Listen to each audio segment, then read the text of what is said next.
Hello and welcome to another edition of ChillCast. I'm your host, J.A. Suarez.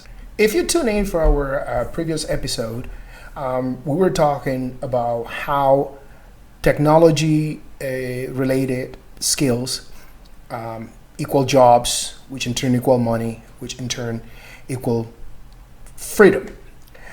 Today we are going to expand a little bit on that subject. We're going to talk about how, in this day and age, you are essentially a multinational corporation. If you recall from our conversation yesterday, one of the points that we tried to make was the idea that regardless of the industry or field on which you work, you are essentially competing with the rest of the world. So today, we are going to expand a little bit more on that subject. If you are a freelance engineer, a web developer, a blogger, or any knowledge-based gig economy worker, especially if your product or service is information, you are essentially a multinational corporation. Granted, you don't have a shiny, space age looking round thingy in the middle of Cupertino as your HQ, or $1 trillion in cash stashed away offshore, far away from Uncle Sam's grovy hands. But believe me when I tell you this, you are a multinational corporation, one whose products and services have a global reach and compete side by side with products and services offered by today's biggest names in commerce and content. You need to get your mind around this concept.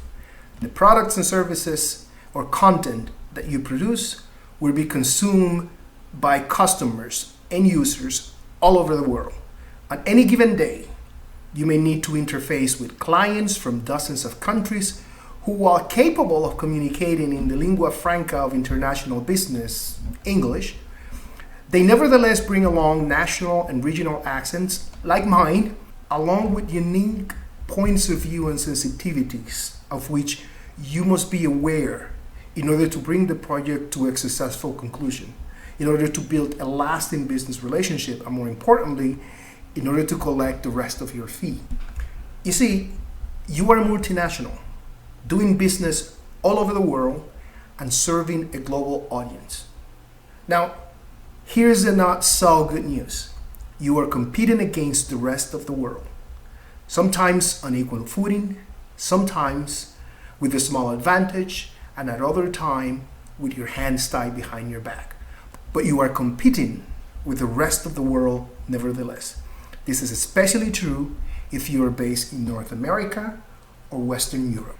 The rest of the world may not be on par with North America and Western Europe economically, cultural, or technologically yet, but they are catching up fast. And in some fields, they may even be way ahead of us, leading the way. It is absolutely essential that when interacting with a foreign client, you do so in a manner that is collegial, deferential, and above all, respectful. Remember, you are working for them, not the other way around. You are the help now. Remember that. Know your environment. Learn as much as you can about the language, the history, the culture, the customs, and general eccentricity of the country, region, city, and company of your new employer. Learn about the organization that is looking to hire you and its people, its corporate culture, its products and services, and every piece of information you can get your hands on. Familiarize yourself with the tools and technology your prospective employer uses in-house. This is so that your contribution can be easily integrated with their infrastructure as easily and as quickly as possible. You must pitch yourself as a veritable extension of their in-house infrastructure, an extension that will quickly snap in place, but an extension with unique added resources that they can tap into at a fraction of the cost of deploying the same resources in-house. Learn the local, national, and international legal framework under which you must operate. You need to know if there are any government restriction that a national government may impose on your particular line of work.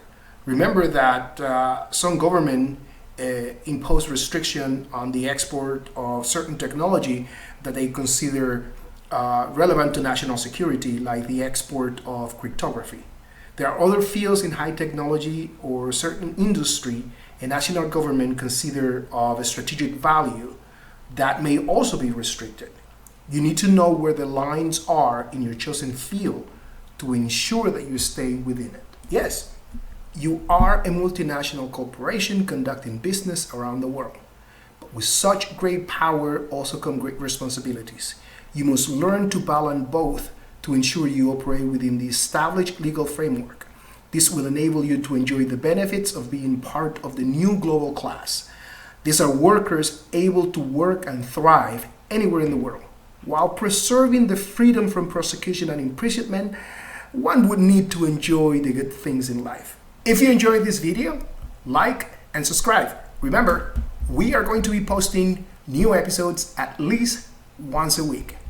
Thank you for listening. Have a good one.